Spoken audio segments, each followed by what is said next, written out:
A gente começa te contando que, apesar da queda na arrecadação do ICMS em alguns setores, o Estado conseguiu fechar o ano passado com um superávit de 8,3 bilhões de reais. Os dados fazem parte do balanço fiscal divulgado ontem pela Secretaria de Fazenda. Os dados fazem parte do relatório de gestão fiscal da Secretaria Estadual da Fazenda. Eles foram divulgados ontem durante uma audiência pública na Assembleia Legislativa. Por conta de uma gripe, o secretário, o René Garcia Júnior, não compareceu a essa apresentação. Foi a diretora-geral da Cefa, a Márcia Cristina Vale, que participou do encontro e esclareceu as dúvidas dos deputados. O superávit é o resultado da diferença entre as receitas correntes e as despesas correntes ao longo do ano passado.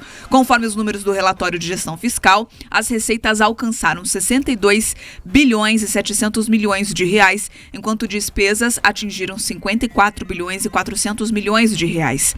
Com isso, o superávit de 8,3 bi em reais, registrado no fim do ano passado, também ficou 50,9% superior ao que estava registrado no ano anterior, quando o resultado fechou em 5 bilhões de reais. Em 2022, o Estado já tinha perdido 3 bilhões em receita por causa da redução das alíquotas do ICMS sobre combustíveis, energia elétrica e telecomunicações. A medida foi aprovada pelo Congresso às vésperas da campanha eleitoral daquele ano. Já em 2023, a queda na arrecadação com o imposto sobre circulação de mercadorias e serviços subiu para cerca de 4,9 bilhões de reais. Mesmo assim, de acordo com a Secretaria, o resultado final foi positivo para os cofres do Estado.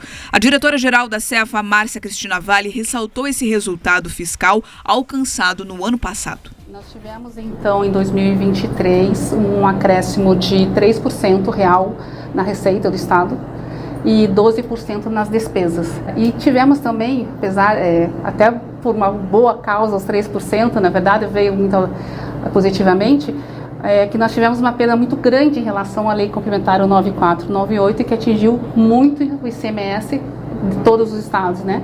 Então, o estado do Paraná, que perdeu cerca de 4,9 bi. Estamos tentando ajustar isso de algumas formas, né? A alíquota modal que foi petrado no ano passado, para dar um equilíbrio nessas receitas e despesas, mas no final do ano, frigir dos ovos, vamos dizer assim, já terminou bem o ano. O ano está equilibrado, a gente está acompanhando mensalmente, né? Todas as despesas e receitas.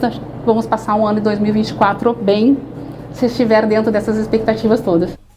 Márcia Cristina Vale também falou sobre o peso da privatização da Copel nos números alcançados e destacou o equilíbrio das finanças para garantir o reajuste do salário dos servidores, sem deixar de lado compromissos constitucionais. A arrecadação, a gente teve em 2023 a venda da Copel, né, a transformação da Copel, então foi um recurso que ingressou para o Estado para aplicação em investimentos.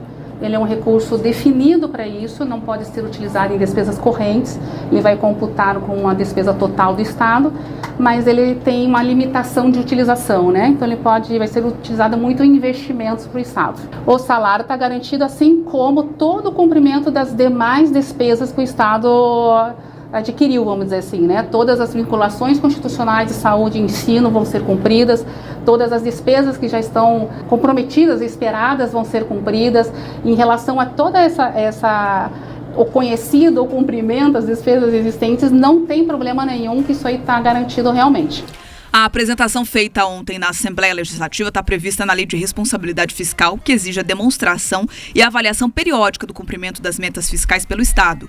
De acordo com o relatório da Secretaria, foram destinados 15 bilhões de reais para a educação, 5,9 bi para a saúde. O balanço também apontou que os gastos com pessoal em 2023 totalizaram 25 bilhões de reais, o equivalente a 43% da receita líquida, abaixo do teto, que é de 49% na Lei de Responsabilidade Fiscal. A Secretaria ainda apontou que o Estado reduziu a taxa de endividamento de 58% em 2022 para 48% no ano passado. Vamos lá. O plano geral é bom, Paraná fez a lição de casa, tem dinheiro em caixa. Acho que isso já resume bem a história. Há estados que estão quebrados, que estão parcelando os salários dos servidores públicos, por exemplo, e o Paraná tem dinheiro sobrando em caixa. É claro, esse ano muito ajudado aí pela venda da Copel nos últimos meses. Algumas questões importantes. O gasto com funcionalismo ainda é alto, está dentro da meta, né? A lei de responsabilidade fiscal prevê ali 49%, 50% em alguns casos, e o Paraná está em 43%, mas é muita coisa. É muita coisa. Pensa aí, a cada R$1.000 que você paga de imposto, o pessoal que pagou IPVA agora há pouco, quem conseguiu pagar à vista, né? Porque a maioria das pessoas parcela porque o valor é alto, realmente não dá para ficar pagando à vista. Você pagou R$1.000 de IPVA, 430 foi para pagar servidor público. A cada R$100 em impostos que você pagar ao Estado, né? R$43 são para pagar servidores públicos. E aí eu pergunto, a entrega está sendo adequada? E aqui não se trata de falar mal do servidor público, eles são importantíssimos para a máquina funcionar. Agora, é importante cada vez mais a gente cortar custos. Custo na iniciativa privada é que nem grama. Se você não cortar, só cresce. Então é importante que o Estado modernize suas ferramentas de gestão, faça esta, inclusive, mergulho até na iniciativa privada para entender como fazer mais com menos. Porque é o seguinte, o superávit está aí, mas houve aumento de imposto. Ora, vai aumentar imposto toda hora? Já estamos acima do limite que suportamos pagar. 19,5 alíquota modal agora, em alguns casos uma alíquota um pouco diferente, mas sempre, desde o Império no Brasil é assim. Faltou dinheiro no caixa do Estado, aumenta-se o imposto. O que foi a Inconfidência Mineira? Vamos lembrar aqui, né? Foi uma revolta por aumento de impostos por parte de Portugal. Sempre foi assim. Está na hora de a gente começar a entregar outras soluções que não só aumentar imposto. E, para terminar, me chamou a atenção o quórum da Assembleia para receber as explicações. Nós tínhamos lá dos 54 deputados que constroem um plenário, 19 cadeiras vazias. Nós tínhamos praticamente 1/3 dos deputados que não compareceram a essa discussão, que é uma das mais importantes do ano. Eu lembro aqui qual é a função de um parlamentar. É, obviamente, apresentar projetos de lei e fiscalizar os outros poderes. Cabe aos representantes do povo ver se está tudo certo com o gasto do dinheiro público, mas 1/3 deles não acharam a discussão importante e nem foram lá ouvir a Secretaria de Fazenda. É lamentável. E olhe que é responsabilidade deles zelar. Até porque vários deputados dos que estavam presentes apresentaram questionamentos importantes, querendo entender o sentido do endividamento, querendo entender melhor a composição dos dados, gastos e investimentos em ciência e tecnologia, inclusive para saber se as áreas estão sendo priorizadas, entender melhor os gastos obrigatórios de saúde e educação, aquela questão da utilização de recursos no hospital da PM, enfim, outros gastos que compõem ali o indicador. Foi uma audiência pública muito boa.